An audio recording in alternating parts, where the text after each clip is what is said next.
ಬೆಂಕಿ ಕಡ್ಡಿ ಇದ್ದರೆ ಸಾಕು ನಿಮ್ಮ ಕೆಲಸ ಸುಲಭವಾಗುತ್ತೆ. ನಮಸ್ಕಾರ ಸ್ನೇಹಿತರೆ, ನನ್ನ ಚಾನಲ್ಗೆ ನಿಮ್ಮೆಲ್ಲರಿಗೂ ಸ್ವಾಗತ. ಇವತ್ತಿನ ವಿಡಿಯೋದಲ್ಲಿ ಬಾತ್ರೂಮ್ನ ತುಂಬ ಸುಲಭವಾಗಿ ಬೆಂಕಿ ಕಡ್ಡಿಯ ಮದ್ದಿನಿಂದ ಸುಲಭವಾಗಿ ಕ್ಲೀನ್ ಮಾಡ್ಕೋಬೋದು. ಹೇಗೆ ಅಂತ ನಾನು ಈ ವಿಡಿಯೋದಲ್ಲಿ ತೋರಿಸ್ಕೊಡ್ತಾ ಇದ್ದೀನಿ. ಬನ್ನಿ. ಫಸ್ಟು ನಾನಿಲ್ಲಿ ಒಂದು ಪ್ಲಾಸ್ಟಿಕ್ ಬೌಲ್ನ ತೊಗೊಂಡಿದ್ದೀನಿ, ಪ್ಲಾಸ್ಟಿಕ್ ಕಂಟೈನರ್ನ ತೊಗೊಂಡಿದ್ದೀನಿ. ಇದಕ್ಕೀಗ ಏನೇನು ಇಂಗ್ರೀಡಿಯೆಂಟ್ಸ್ನ ಆ್ಯಡ್ ಮಾಡಿದರೆ ನಮ್ಮ ಬಾತ್ರೂಮ್ ಸ್ವಚ್ಛವಾಗುತ್ತೆ ಅಂತ ತೋರಿಸ್ಕೊಡ್ತಾ ಇದ್ದೀನಿ. ಎಷ್ಟೋ ಜನ ಕೆಮಿಕಲ್ಸ್ ಎಲ್ಲ ಯೂಸ್ ಮಾಡ್ತಿರ್ತೀರಾ, ಅಥವಾ ಕಾಸ್ಟ್ಲಿ ಇದ್ದಿದ್ದನ್ನು ಯೂಸ್ ಮಾಡೋಕ್ಕೆ ಮನಸ್ಸು ಬರ್ತಾ ಇಲ್ಲ ಅನ್ನೋರು ಎಷ್ಟೋ ಹಳೆಯ ಕಪ್ಪು ಮತ್ತು ಕಲೆ ಕಟ್ಟಿರುವ ಹಳದಿ ಕರೆ ಕಟ್ಟಿರುವ ಎಲ್ಲವನ್ನು ಕೂಡ ನೀವು ಹಾಗೆ ಇಟ್ಬಿಟ್ಟಿರ್ತೀರ, ಹೋಗೋದೇ ಇಲ್ಲ ಅಂದರೆ ಈ ಒಂದೇ ಒಂದು ಮನೆ ಮದ್ದನ್ನು ಟ್ರೈ ಮಾಡಿ ನೋಡಿ. ಹೆಚ್ಚಾಗಿ ಗೃಹಿಣಿಯರು ಯಾವುದನ್ನು ವೇಸ್ಟ್ ಮಾಡೋಕ್ಕೆ ಇಷ್ಟಪಡೋದಿಲ್ಲ. ಅದರಲ್ಲಿ ಈ ಬಾತ್ರೂಮ್ನಲ್ಲಿ ಎಲ್ಲ ಹೊಲಸಾಗಿರುತ್ತೆ. ಮಕ್ಕಳಿರೋ ಮನೆಯಲ್ಲೆಲ್ಲ ತುಂಬ ಲಿಕ್ವಿಡ್ನ ಹಾಕಿ ಡೈಲಿ ತೊಳೆಯೋಕ್ಕಾಗೋದಿಲ್ಲ. ಅಂಥ ಸಮಯದಲ್ಲಿ ಈ ರೀತಿ ಮನೆ ಮದ್ದನ್ನು ವೇಸ್ಟ್ ಅಂತ ಬಿಸಾಕ್ತಿರೋ ಸ್ವಲ್ಪ ಪ್ರಾಡಕ್ಟ್ನ ಯೂಸ್ ಮಾಡ್ಕೊಂಡು ಕೂಡ ನೀವು ಮಾಡ್ಕೋಬೋದು. ಯಾವಾಗಲೂ ಏನು ಮಾಡ್ತೀರಾ ಅಂತಂದರೆ, ಏನಾದರೂ ನೀವು ಮನೇಲಿ ಕೇಕು ಅಥವಾ ಏನಾದರೂ ಹುರಿದಿದ್ರೆ ಏನಂತಾರೆ ಗೋಡಂಬಿ ದ್ರಾಕ್ಷಿ ಏನಾದರೂ ಹುರಿತಾರಲ್ವ ಸಾಲ್ಟ್ನಲ್ಲಿ, ಆ ರೀತಿ ಹುರಿದಾಗ ಸಾಲ್ಟ್ ಹಾಗೆ ಉಳಿದಿರುತ್ತೆ. ಅದನ್ನು ನೀವು ಮತ್ತೆ ರೀಯೂಸ್ ಮಾಡೋಕ್ಕಾಗೋದಿಲ್ಲ. ಅಂಥ ಸಾಲ್ಟ್ ಇದ್ದರೆ ಇದರಲ್ಲಿ ಯೂಸ್ ಮಾಡ್ಕೊಳ್ಳಿ. ಹಾಗೆ ನೆಕ್ಸ್ಟ್ ನೋಡಿ, ನಾನಿಲ್ಲಿ ಫಸ್ಟು ಬೇಡದಾಗಿರುವಂಥ ಸಾಲ್ಟು, ನಾವು ಮನೇಲಿ ಅಡುಗೆಗೆ ಯೂಸ್ ಮಾಡ್ತಾಯಿಲ್ಲ, ಬಟ್ ಬೇರೆ ಅದಕ್ಕೋ ಯೂಸ್ ಮಾಡಿ ಇಟ್ಟಿರ್ತೀವಲ್ವ, ಆ ರೀತಿ ಇರುವಂಥ ಸಾಲ್ಟ್ನ ತೊಗೊಂಡಿದ್ದೀನಿ.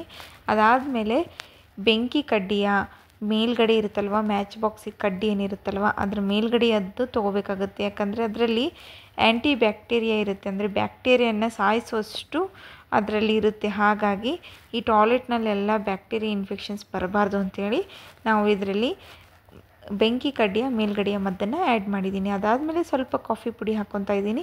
ಅದಾದಮೇಲೆ ಇದಕ್ಕೆ ನಾನಿಲ್ಲಿ ಸ್ವಲ್ಪ ಸರ್ಫ್ ಹಾಕ್ಕೊತಾ ಇದ್ದೀನಿ. ನೀವು ಯಾವುದಿದೆ ಡಿಟರ್ಜೆಂಟ್ ಅದನ್ನು ಆ್ಯಡ್ ಮಾಡ್ಕೊಳ್ಳಿ. ಈಗ ನೋಡಿ, ಈ ರೀತಿ ಕಲಿಸ್ಕೋಬೇಕಾಗತ್ತೆ. ಇದಕ್ಕೆ ನಾನಿಲ್ಲಿ ಬಿಸಿನೀರನ್ನ ಆ್ಯಡ್ ಮಾಡ್ಕೊತಾ ಇದ್ದೀನಿ ಸ್ನೇಹಿತರೆ.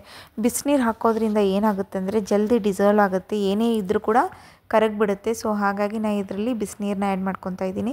ಅದಾದಮೇಲೆ ನೋಡಿ, ನಮ್ಮ ಬಾತ್ರೂಮ್ನಲ್ಲಿ ಎಷ್ಟೇ ಕರೆ ಕಟ್ಟಿರುವ ಎಷ್ಟೇ ಹೊಲಿಸಿದ್ರೂ ಪರವಾಗಿಲ್ಲ, ಎಲ್ಲವನ್ನು ಕೂಡ ಕೇವಲ 5 ನಿಮಿಷದಲ್ಲಿ ಕ್ಲೀನ್ ಮಾಡುತ್ತೆ. ಇದನ್ನು ಜಾಸ್ತಿ ಉಜ್ಜಿ ಕೈಯಿಂದ ಪ್ರೆಷರ್ ಹಾಕಿ ತಿಕ್ಕಿ ತೊಳೆಯೋ ಅವಶ್ಯಕತೆ ಇಲ್ಲ. ಜಸ್ಟ್ ಇದನ್ನು ಹಾಕಿಬಿಟ್ಟು ಒಂದು 2 ನಿಮಿಷ ಬಿಟ್ಬಿಡಿ. ಇದನ್ನು ಬಿಟ್ಟ ಮೇಲೆ ಜಸ್ಟ್ ನಾವು ನೋಡ್ತಾ ಇದ್ದೀರಲ್ಲ, ಈ ರೀತಿ ಮೇಲ್ಗಡೆ ತೊಳ್ಕೊಂಡ್ರೆ ಸಾಕು.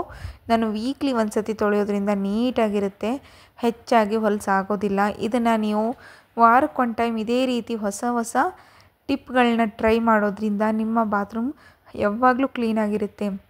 ಜಾಸ್ತಿ ನಮಗೆ ತುಂಬ ರೇಟ್ ಕೊಟ್ಟು ಲಿಕ್ವಿಡ್ಗಳನ್ನೆಲ್ಲ ತಂದುಬಿಟ್ಟು ಯೂಸ್ ಮಾಡೋಕ್ಕಾಗೋದಿಲ್ಲ ಅನ್ನೋರು ಈ ರೀತಿ ಸಿಂಪಲ್ಲಾಗಿರುವ ಮನೆ ಮದ್ದನ್ನು ಯೂಸ್ ಮಾಡಿ ನೋಡಿ, ಎಷ್ಟು ಸಿಂಪಲ್ಲಾಗಿ ಮನೆಯಲ್ಲೇ ಮಾಡ್ಕೋಬೋದು ಅಂಥೇಳಿ. ನೋಡಿದ್ರಲ್ಲ, ಇದನ್ನು ಈ ಟಿಪ್ ನಿಮಗೆ ಇಷ್ಟ ಆದರೆ ನನ್ನ ಚಾನಲ್ನ ಸಬ್ಸ್ಕ್ರೈಬ್ ಆಗೋದನ್ನು ಮಾತ್ರ ಮರಿಬೇಡಿ. ನೋಡಿ, ಇವಾಗೆಲ್ಲ ಕಡೆ ಆಗಿದೆ, ಉಜ್ಜಿ ತಿಕ್ಕಿ ತೊಳೆಯೋ ಅವಶ್ಯಕತೆ ಇಲ್ಲ ಅಂತ ಹೇಳಿದೆ. ಜಸ್ಟ್ ಪ್ರೆಶ್ ಮಾಡ್ಕೊಳೋಂಥದ್ದು ಏನೂ ಬೇಡ, ಜಾಸ್ತಿ ಫೋರ್ಸ್ ಹಾಕಿ ತಿಕ್ಕೊಳೋಂಥದ್ದು ಏನು ಅವಶ್ಯಕತೆ ಇಲ್ಲ. ಜಸ್ಟ್ ನೋಡಿದ್ರಲ್ಲ, ಈ ರೀತಿ ನೀರು ಹಾಕ್ಕೊಂಡ್ಬಿಟ್ರೂ ಸಾಕು. ಜಸ್ಟ್ ಅದು ನೀರು ಹಾಕಿಬಿಟ್ಟು ಒಂದು 5 ನಿಮಿಷಗಳ ಕಾಲ ಬಿಟ್ಟು ನೀವು ಒಂದು ಬ್ರಷ್ಷಿನ ಸಹಾಯದಿಂದ ಸ್ವಲ್ಪ ಲೈಟಾಗಿ ಸ್ಕ್ರಬ್ ಮಾಡ್ಕೊಂಡ್ಬಿಟ್ರೆ ಮುಗಿದು ಹೋಗುತ್ತೆ ಸ್ನೇಹಿತರೆ. ಈಸಿಯಾಗಿ ಮುಗಿದೋಗ್ಬಿಡುತ್ತೆ. ನೋಡಿ, ಇವಾಗ ನಮ್ಮ ಬಾತ್ರೂಮ್ ಎಷ್ಟು ಪಳ ಅಂತ ಹೊಳಿತಾ ಇದೆ. ಹಾಗೆ ನೋಡಿ, ಎಷ್ಟೇ ಕರೆ ಕಟ್ಟಿರುವ ಈ ವೈಟ್ ಪ್ಯಾಚಸ್ ಎಲ್ಲ ಆಗಿರೋದಕ್ಕೆ ರೀಸನ್ನು ನೀರುಗಳೇನಾದರೂ ಬೋರ್ ನೀರಿತ್ತು ಅಂದರೆ ಈ ರೀತಿ ಆಗಿರುತ್ತೆ, ಅಥವಾ ಹೆಚ್ಚು ದಿನ ತೊಳೆದಿಲ್ಲ ಅಂದರೆ ಈ ರೀತಿ ಹೊಲಸಾಗುತ್ತೆ. ಸೊ ಈ ರೀತಿ ಇದ್ದಾಗ ನೀವು ಈ ಟಿಪ್ಪನ್ನ ನಾನು ಏನು ಲಿಕ್ವಿಡ್ನ ತಯಾರು ಮಾಡಿದ್ನಲ್ವ, ಆ ಲಿಕ್ವಿಡ್ನ ಹಾಕಿಬಿಟ್ಟು ಒಂದು 2 ನಿಮಿಷಗಳ ಕಾಲ ಈ ರೀತಿ ಬ್ರಷ್ ಮಾಡ್ಕೊಂಬಿಡಿ, ನೀಟಾಗಿ ಕ್ಲೀನ್ ಮಾಡ್ಕೊಂಬಿಡಿ. ನಿಮ್ಮ ಸಿಂಕ್ ಕೂಡ ಅಷ್ಟೇ ಸೇಮ್ ಅದೇ ರೀತಿಯೇ ನೀಟಾಗಿ ಕ್ಲೀನ್ ಆಗುತ್ತೆ. ಸ್ಪೆಷಲಿ ಈ ಸಿಂಕ್ ಹತ್ರ ಏನಾದರೂ ಡೈಲಿ ಯೂಸ್ ಮಾಡ್ತಾಯಿದ್ರೆ, ಮಕ್ಕಳಿರೋಂಥ ಮನೆಯಲ್ಲಿ ಅಥವಾ ಜಾಸ್ತಿ ಅಡುಗೆ ಮಾಡಿದಾಗ ಸಿಂಕ್ನಲ್ಲಿ ಕೈ ತೊಳ್ಕೊಳೋದು ಮಾಡಿದಾಗ ಏನಾಗುತ್ತೆ ಅಂತಂದರೆ ಸ್ಮೆಲ್ ಜಾಸ್ತಿ ಇರುತ್ತೆ. ಸ್ಮೆಲ್ ಜಾಸ್ತಿ ಇರೋ ಜಾಗದಲ್ಲಿ ಏನಾಗುತ್ತೆ, ಬ್ಯಾಕ್ಟೀರಿಯಾಸ್ ಜಾಸ್ತಿ ಆಗುತ್ತೆ. ಸೊ ಹಾಗಾಗಿ ಬೆಂಕಿ ಕಡ್ಡಿಯ ಮದ್ದಿನಲ್ಲಿ ಬ್ಯಾಕ್ಟೀರಿಯಾನ ಸಾಯಿಸುವಂತಹ ಶಕ್ತಿ ಇರುತ್ತೆ. ಸೊ ಹಾಗಾಗಿ ಅದನ್ನು ಇದರಲ್ಲಿ ಆ್ಯಡ್ ಮಾಡಿರೋದ್ರಿಂದ ನಿಮಗೆ ಯಾವುದೇ ರೀತಿ ಪ್ರಾಬ್ಲಮ್ ಆಗೋದಿಲ್ಲ. ಬ್ಯಾಕ್ಟೀರಿಯಾಸ್ ಎಷ್ಟೇ ಇದ್ದರೂ ಕೂಡ ಅವುಗಳು ಉಳಿಯೋದಿಲ್ಲ.